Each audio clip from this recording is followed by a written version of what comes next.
zusammen, ich bin die Alessandra und ich sitze hier gerade am Naturparkzentrum Gümlicher Mühle. Hinter mir seht ihr ein Mühlrad und so ein Mühlrad wird normalerweise von Wasser angetrieben. Vielleicht könnt ihr im Hintergrund auch die Erft hören. Wie so ein Mühlrad funktioniert, das wollen wir uns heute mal gemeinsam anschauen und gehen dafür erstmal rüber ins Erftmuseum. So, wir befinden uns jetzt hier im Erftmuseum und bevor wir nachher so ein Mühlrad mal ausprobieren wollen, müssen wir natürlich erstmal eins basteln. Ich habe hier schon mal eins vorbereitet, so soll das dann später aussehen. Und was ihr dafür benötigt, ist eigentlich gar nicht viel. Ihr braucht nur ein Teelicht, einen Holzspieß und eine Schere. Und dann können wir auch schon loslegen.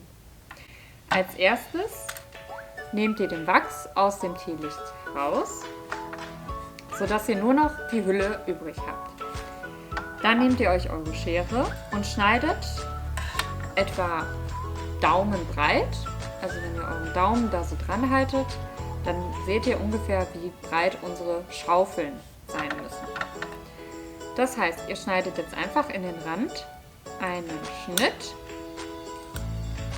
und das macht ihr jetzt den ganzen Rand herum.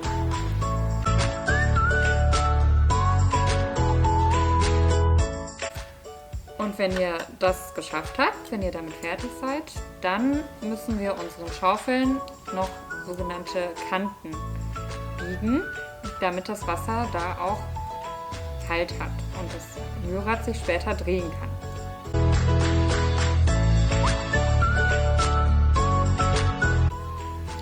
So, dann sollte das Mühlrad so aussehen. Jetzt nehmt ihr euren Spieß und versucht in die Mitte von eurem Mühlrad ein Loch zu bohren. Wenn das mit dem Spieß nicht funktioniert, dann nehmt euch gerne noch mal ganz vorsichtig eure Schere dazu. Aber seid ganz vorsichtig, dass ihr euch nicht auf der anderen Seite damit piekst. Wenn ihr das nicht direkt hinbekommt, ist kein Problem, nehmt euch einfach Hilfe dazu. Genau. Und damit ist euer Mühlrad schon fertig zum Ausprobieren. Viel Spaß beim Nachmachen! Bevor wir unser selbst gebasteltes Wasserrad jetzt ausprobieren, möchten wir euch noch kurz erklären, wie so ein Wasserrad überhaupt funktioniert. Es gibt unterschiedliche Arten von Wasserrädern. Man unterscheidet dabei, von wo das Wasser auf die Schaufeln trifft. Es gibt unterschlächtige, mittelschlächtige und oberschlächtige Wasserräder. Hier könnt ihr sehen, wie ein unterschlächtiges Wasserrad funktioniert. Dabei fließt das Wasser unter dem Rad hindurch. Das bedeutet, dass das Mühlrad allein durch die Strömung des Wassers angetrieben wird. Achtet hier auch mal auf die Geschwindigkeit, mit der sich das Mühlrad dreht. Bei einem mittelschlächtigen Wasserrad trifft das Wasser ca. auf Namenhöhe, das heißt ziemlich genau in der Mitte auf das Wasserrad. So lässt sich die Wassermenge relativ leicht verändern. Im Gegensatz zum unterschlächtigen Wasserrad trifft hier wesentlich mehr Wasser auf die Schaufeln. Dadurch hat das Wasser mehr Kraft und das Mühlrad dreht sich etwas schneller. Zuletzt gibt es noch die oberschlächtigen Wasserräder. Hier wird das Wasser durch eine Rinne auf die Schaufeln des Wasserrads geleitet. Das Wasser fällt also von oben auf die Schaufeln und setzt das Rad mit seinem Gewicht in Bewegung. Hier wird am meisten Energie erzeugt. Das könnt ihr auch daran erkennen, wie schnell sich das Wasserrad dreht.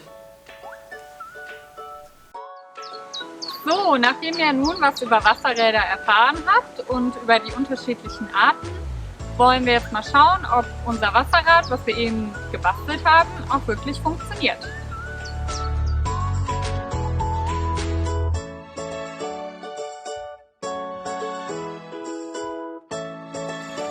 Wir hoffen, euch hat das Video gefallen. Wenn ihr mehr über die Gümlicher Mühle und Wassermühlen im Allgemeinen erfahren möchtet, dann kommt doch vorbei und macht mit bei unserer Getreidewerkstatt.